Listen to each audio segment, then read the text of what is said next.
Imagine waking up one morning and realizing your life feels eerily familiar, not just in the comforting, predictable ways, but in the frustrating, soul-draining ones. The argument you swore you'd never have again? You had it last night. The habit you promised you'd break? You indulged in it again this week.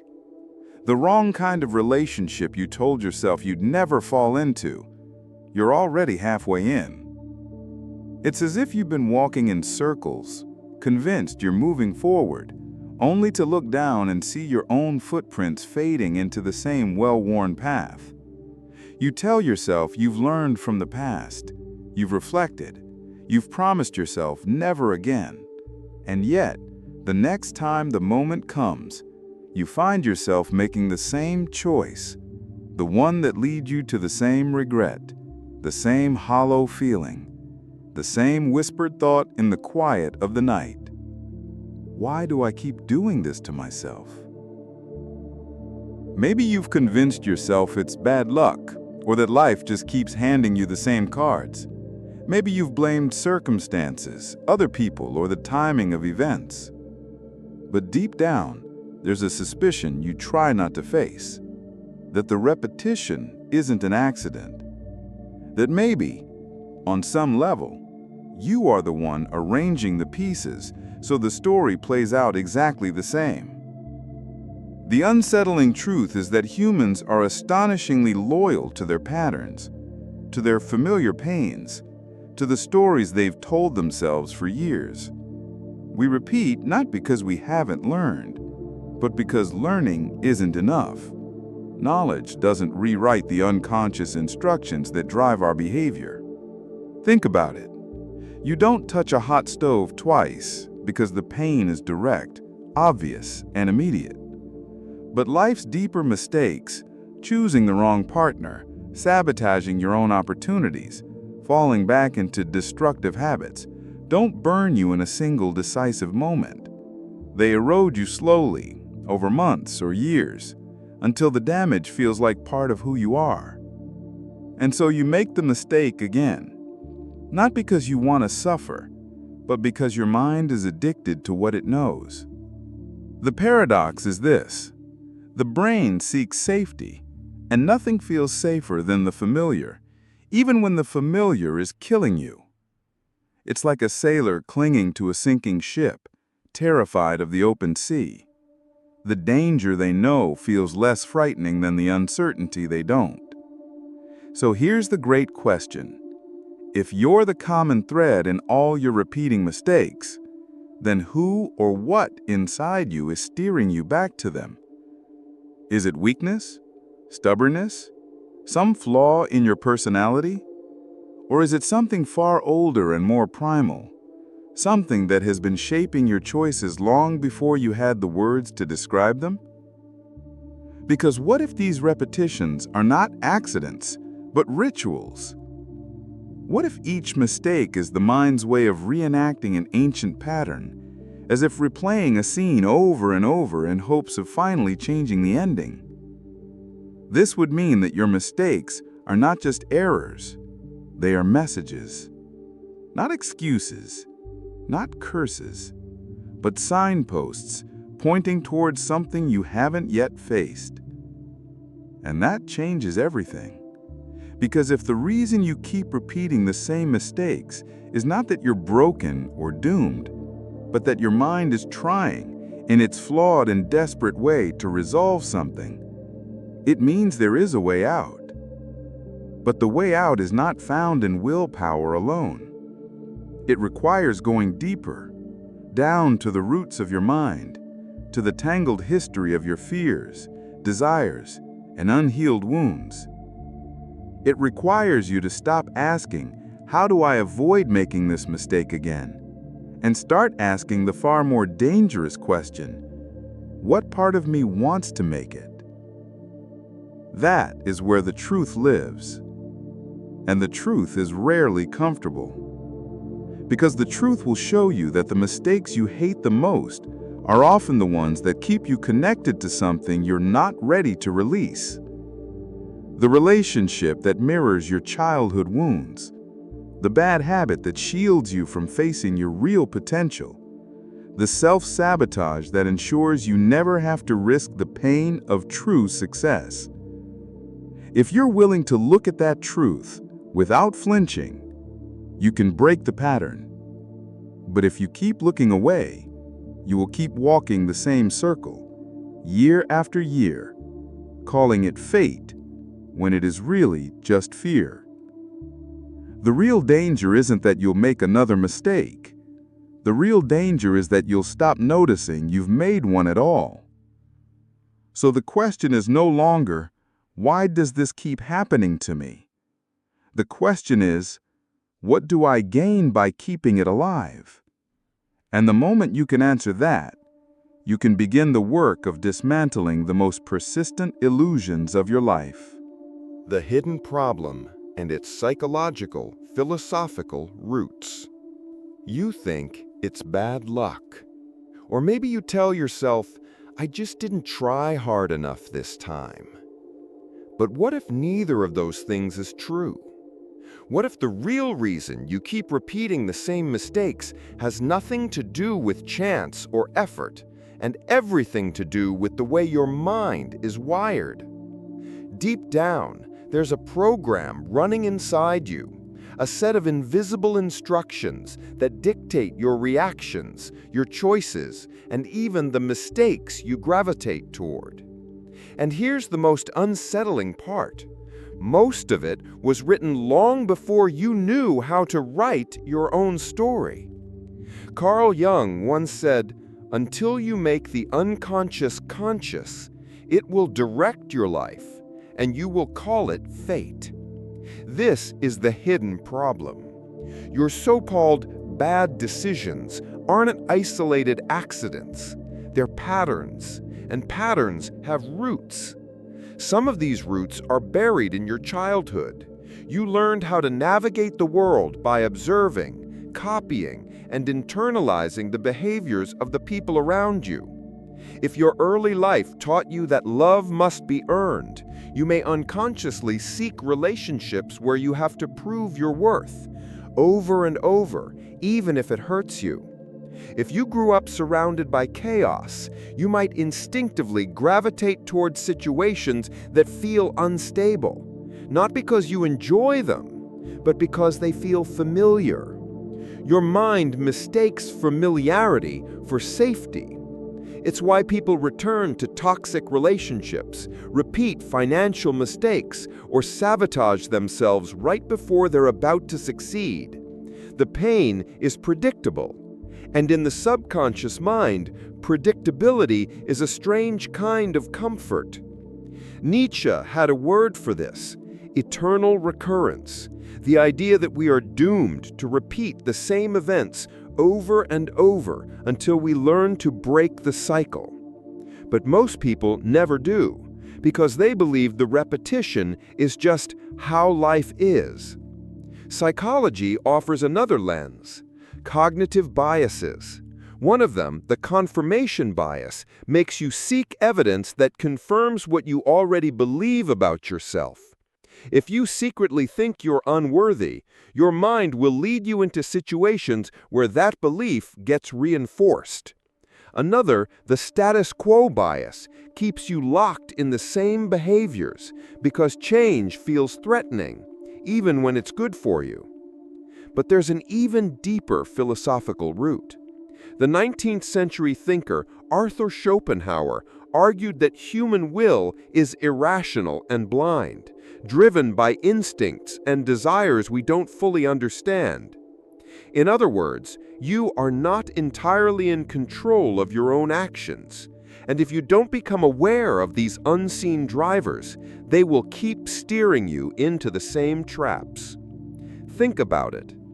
How many times have you said, "I'll never do that again," only to find yourself right back where you started? It's not weakness, it's programming. Your mind is addicted to the familiar rhythm of your mistakes. It clings to what it knows, even if it's destroying you. Here's the paradox. The mistakes you keep repeating are both your prison and your comfort zone. They are the devil you know. They give you a strange sense of control, because even though you hate the outcome, at least you can predict it. And in a chaotic world, predictability can feel like safety. But the cost of this false safety is staggering. It's years of wasted potential, relationships that could have been beautiful, but instead collapsed under the weight of your unhealed patterns. It's the quiet heartbreak of knowing you're capable of more, yet watching yourself sabotage it every time. Viktor Frankl, the psychiatrist and Holocaust survivor, once said, "Between stimulus and response, there is a space. In that space is our power to choose our response." The hidden problem is that most people never even see that space. Your reactions happen so fast, fueled by years of conditioning, that the choice feels invisible. You think, "I had no choice. It just happened." But it didn't just happen. Your unconscious mind made it happen. Here's where it gets even darker. Society doesn't want you to break free from this cycle. In fact, it benefits from your repetition. Consumer culture thrives when you keep making the same financial mistakes. Toxic workplaces profit when you believe you're powerless to demand better. Certain relationships depend on you staying in the same role you've always played. Every repeated mistake feeds someone else's gain. And the more you repeat them, the deeper the grooves in your mind become. Neural pathways reinforced until they're almost impossible to break. Almost. Because here's the truth. The fact that you can see the pattern means you're already closer to breaking it than most people ever get. The real challenge now is to face the terrifying possibility that the problem has never been out there in the world. It's been inside you all along. And this leads to an unsettling question, one that most people avoid at all costs. If you are both the prisoner and the jailer, who will you be without the prison? You may think you want freedom, but freedom comes with responsibility, and responsibility demands awareness. The moment you fully see the roots of your mistakes, you can no longer hide behind the comfort of ignorance. You have to change. But change is rebellion, and rebellion comes with consequences. The question is, are you ready for them? The unseen consequences. The silent damage you don't notice until it's too late. You think the cost of your repeated mistakes is just the pain you feel in the moment, the heartbreak after another failed relationship, the stress of another financial setback, the regret of another missed opportunity. But those are only the visible wounds. The real damage happens where you can't see it. Every mistake you repeat leaves behind tiny fractures in your identity. At first, they're barely noticeable. You tell yourself, "I'll bounce back." And sometimes you do, on the surface. You post a smiling photo, distract yourself with work, find a way to carry on. But deep inside, something shifts. Your self-trust erodes. And once you stop trusting yourself, you start living smaller. You take fewer risks. You stop aiming too high. You quietly lower your standards, not because you want to, but because you've learned to expect disappointment. Psychologists call this learned helplessness, a state where you no longer even try to change your situation because your past failures have trained you to believe it's hopeless. And the most dangerous part? It doesn't feel like giving up. It feels like being realistic. You tell yourself, "I'm just being practical. I know my limits." But those aren't your real limits. They're just the boundaries your mistakes have drawn around you. Here's the truth nobody talks about. Repeated mistakes don't just cost you opportunities, they reshape your identity. Each time you betray your own intentions, you unconsciously rewrite who you are. You stop thinking of yourself as someone who made a bad choice and start believing you are bad at choosing. That identity then feeds back into your decisions, pulling you toward situations that prove you right. It's a loop, and every time you go through it, the loop tightens. Meanwhile, life doesn't wait. Opportunities expire.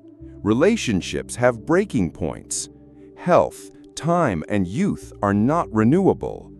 That business idea you keep postponing, someone else is working on it right now. That relationship you keep sabotaging, they won't stay forever. That dream you think you can start later, there's no guarantee later will come. The subtle but devastating truth is this: your mistakes aren't just holding you back, they're moving you backward. While you're circling the same ground, the world around you is changing. People are growing, moving, building. And one day, you wake up to find you're not just behind, you're living a life smaller than you ever imagined for yourself. Then comes the quiet regret. It doesn't scream, it whispers. It's in the moment you see someone living the life you wanted and you feel that pang, not jealousy, but recognition. It's in the nights you lie awake, replaying old choices, wishing for just one chance to do it differently. It's in the way you hesitate at new opportunities, because deep down you expect you'll ruin them again. And here's the final, most dangerous stage. Eventually, you stop noticing the mistakes altogether. You get so used to living inside them that they feel like home. The toxic relationship feels like love. The financial chaos feels like just how life works. The procrastination feels like waiting for the right time. You stop calling them mistakes and start calling them life. That's how decades disappear without you realizing it. Not because you were lazy, not because you didn't care, but because you fell asleep at the wheel, and by the time you woke up, the exits you needed were already behind you. Here's a challenge. Imagine the version of yourself you could have been if you stopped repeating just one major mistake 5 years ago. How much money would you have saved? How many opportunities would you have seized? How much more confident, secure, and fulfilled would you be today? That version of you isn't a fantasy. They were possible, and they still are. But only if you break the cycle now. Because these unseen consequences don't just take, they compound. And the longer you wait, the harder it is to undo them. If this hits a nerve, good. It means you still care. It means part of you knows you're meant for more than this loop. It means you're not too far gone. Because the moment you fully see the cost of your repeated mistakes, not just the obvious pain, but the silent erosion of your potential, you have a chance to reclaim your power. The only question is, will you? Section 4. Breaking the Loop. How to finally stop reliving the same mistakes. Breaking free isn't just about trying harder. If it were that simple, you would have done it already. The truth is, you've been fighting the wrong battle. You keep trying to fix your actions without fixing the system that produces them. You think your mistake is a one-time slip, when in reality, it's the inevitable output of your current habits, beliefs, and environment. If you want different results, you have to rebuild the system from the ground up. Step 1. Name the loop. You can't escape what you refuse to acknowledge. Grab a notebook and write down the exact mistake you keep repeating, not the vague story you tell yourself, the specific pattern. For example, X, I'm bad with money. Too broad. V, I spend impulsively when I'm stressed, then avoid checking my bank balance. This precision matters because the loop isn't your life. It's a sequence, and sequences can be broken. Step 2. Find the trigger. Every repeated mistake has a starting gun, a moment when the first domino falls. It might be boredom. It might be loneliness. It might be that one text from that one person. Once you know the trigger, you stop treating the mistake as random bad luck. You start seeing it as predictable, and what's predictable can be intercepted. Step 3. Create a blocking move. A blocking move is a pre-decided action you take before the loop completes. It's not about willpower. It's about removing the opportunity for the mistake to happen. Example: if you overspend online, delete your saved card details so checkout takes effort. If you keep going back to a toxic ex, block their number and delete the thread now, not when you're stronger. If you procrastinate, work in a space where distractions physically aren't there. The point isn't to be perfect. It's to make your worst decisions inconvenient. Step 4. Build a counter-identity. Here's where most people fail. They try to quit a bad habit while still seeing themselves as the type of person who does it. You can't outwork your own self-image.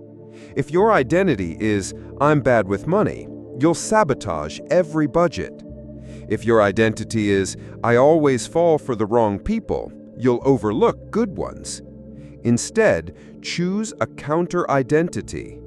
I am someone who protects my future self. I am someone who doesn't negotiate with my old patterns. And then, act in ways that prove it. Even small wins stack fast when they match who you believe you are. Step 5. Reward the breakthrough. Your brain needs proof that breaking the loop feels better than staying in it. Celebrate the first time you resist. Track your streaks. Mark milestones. The reward isn't the tiny dopamine hit, it's the message you send yourself. I can be trusted. Breaking the loop is not a one-time heroic act. It's not an explosion of motivation followed by a perfect life. It's hundreds of small, unglamorous choices that over time rewrite your trajectory. And here's the twist. The moment you break one loop, you start seeing all the others. Because the real skill you're building isn't discipline, it's awareness. Remember this, your future is already being decided, either by the loops you leave on autopilot or by the ones you consciously rewrite. If you don't choose which it will be, the old patterns will choose for you, and they don't care about your dreams.